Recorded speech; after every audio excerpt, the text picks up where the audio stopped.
बहुत ही धनवान था। उसको धन आदि में किसी प्रकार की कोई कमी नहीं थी, परंतु पुत्र न होने के कारण वह अत्यंत दुखी था। वह इसी चिंता में रात दिन रहता था और पूजन किया करता था। सायंकाल को शिव जी के मंदिर में जाकर दीपक जलाया करता था। उसके इस भक्ति भाव को देखकर एक समय श्री पार्वती जी ने शिव जी महाराज से कहा कि है महाराज, यह साहूकार आपका अत्यंत भक्त है और सदैव आपका व्रत और पूजन बड़ी श्रद्धा से करता है, अतः इसकी मनोकामना पूर्ण करनी चाहिए। शिव जी ने कहा कि है पार्वती जी, यह संसार कर्म क्षेत्र है।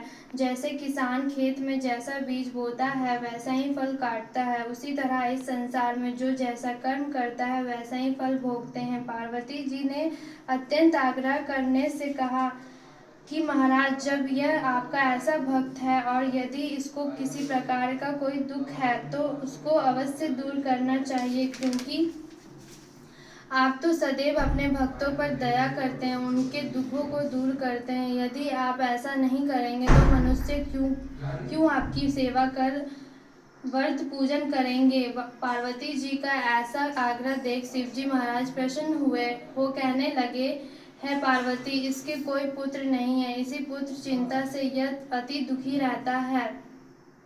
इसके भाग्य में पुत्र न होने पर भी मैं इसको पुत्र की प्राप्ति का वर देता हूँ, परंतु वह केवल 12 वर्ष तक ही जीवित रहेगा। इसके पश्चात वह मृत्यु को प्राप्त होगा। इससे अधिक मैं और कुछ इसके लिए नहीं कर सकता। यह सब बात साहूकार सुन रहा था। इससे उसको न कुछ प्रसन्नता हुई और न दुख हुआ। वह पूर्व व्रत वैसे ही शिवजी महाराज का सोमवार का व्रत और पूजन करता रहा। कुछ काल व्यतीत हो जाने पर साहूकार की स्त्री गर्भवती हुई और 10वें महीने उसके गर्भ से अति सुंदर पुत्र की प्राप्ति हुई। साहूकार के घर में बहुत खुशी मनाई गई, परंतु साहूकार ने उसकी केवल 12 वर्ष की आयु जान कोई अधिक प्रसन्नता प्रकट नहीं की और न किसी को वेद बताया। जब वह 11 साल का हो गया तो उस बालक की माता ने उसके पिता से उसके विवाह के लिए कहा, परंतु वह साहूकार कहने लगा, मैं अभी इसका विवाह नहीं कराऊंगा, काशी जी पढ़ने के लिए भेजूंगा। फिर उस साहूकार ने अपने साले अर्थात बालक के मामा को बुला उसको बहुत सा धन देकर कहा, तुम इस बालक को काशी जी पढ़ने के लिए ले जाओ और रास्ते में जिस जगह भी जाओ वहाँ यज्ञ करते, दान देते तथा ब्राह्मणों को भोजन कराते हुए जाओ। इस प्रकार वह दोनों मामा भांजे सब जगह यज्ञ करते और ब्राह्मणों को भोजन कराते जा रहे थे। रास्ते में एक उनको शहर पड़ा। उस शहर की राजा की कन्या का विवाह था और दूसरे राजा का लड़का जो विवाह के लिए बारात लेकर आया था वह आँख का काना था। लड़के के पिता को इस बात की बड़ी चिंता था कि वर को देखकर कन्या के माता पिता विवाह में किसी प्रकार की अड़चन न पैदा कर दे।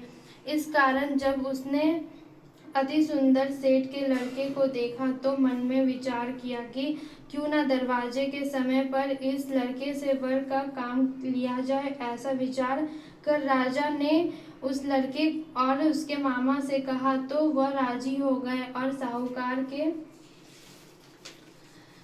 लड़के को स्नान आदि करा, वर के कपड़े पहना तथा घोड़े पर चढ़ा दरवाजे पर ले गए और बड़ी शांति से सब कार्य हो गया। अब वर के पिता ने सोचा, यदि विवाह कार्य भी इसी लड़के से करा दिया जाए तो क्या बुराई है। ऐसा विचार कर और उसके मामा से कहा, यदि आप फेरों और कन्यादान का काम करा दे तो बड़ी कृपा होगी और हम इसके बदले में बहुत कुछ धन देंगे। उन्होंने स्वीकार कर लिया और विवाह कार्य बहुत अच्छी तरह से हो गया। परंतु जिस समय लड़का जाने लगा तो राजकुमारी की चुंदरी के पल्ले पर लिख दिया कि तेरा विवाह तो मेरे साथ हुआ, परंतु जिस राजकुमार के साथ तुमको भेजेंगे वह एक आँख का काना है और मैं तो काशी जी पढ़ने जा रहा हूँ। उस राजकुमारी ने जब अपनी चुंदरी पर ऐसा लिखा पाया तो उसने राजकुमार के साथ जाने से इनकार कर दिया और कहा कि यह मेरा पति नहीं है, मेरा विवाह इसके साथ नहीं हुआ है, वह तो काशी जी पढ़ने गया है। कुमारी के माता पिता ने अपनी कन्या को विदा नहीं किया और बारात वापस चली गई। उधर सेठ का लड़का और उसका मामा काशी पहुंच गए। वहां जाकर उन्होंने यज्ञ करना और लड़के ने पढ़ना शुरू कर दिया। जब लड़के की आयु 12 साल की हो गई तब एक दिन उन्होंने यज्ञ रचा रखा था कि उस लड़के ने अपने मामा से कहा, मामा जी, आज मेरी तबीयत कुछ ठीक नहीं है। मामा ने कहा कि अंदर जाकर सो जाओ।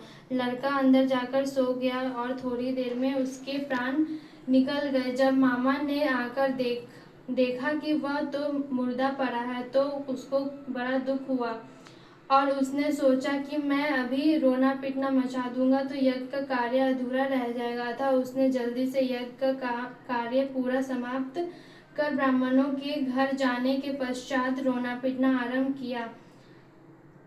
संयोगवश उस समय शिव जी महाराज और पार्वती जी उधर से जा रहे थे। जब उन्होंने जोर जोर से रोने पीटने की आवाज़ सुनी तो पार्वती जी शिव जी को आग्रह करके उसके पास ले गई और सुंदर लड़के को मरा देखकर कहने लगी कि महाराज, यह तो उसी सेठ का लड़का है जो आपके वरदान से हुआ था। शिव जी ने कहा कि पार्वती, इसकी आयु इतनी ही थी, सब भोग चुका। पार्वती जी ने कहा कि महाराज, कृपा करके बालक को और आयु दे दो, नहीं तो इसके माता पिता तड़प तड़प कर मर जाएंगे। पार्वती जी के इस प्रकार बार बार आग्रह करने पर शिव जी ने उसको वरदान दिया और शिव जी महाराज की कृपा से लड़का जीवित हो गया। शिव पार्वती कैलाश चले गए। तब लड़का और उसका मामा इसी प्रकार यज्ञ करते हुए अपने घर की तरफ चल पड़े और उस रास्ते से उसी शहर में आए जहाँ पर लड़के का विवाह हुआ था। वहाँ आकर जब उन्होंने यज्ञ आरंभ कर दिया तो उस लड़के के ससुर ने उसको पहचान लिया, अपने महल में लाकर उसकी बड़ी खातिर की, साथ ही बहुत सारा धन और दासियों सहित बड़े आदर और सत्कार के साथ अपनी लड़की और जमाई को विदा किया।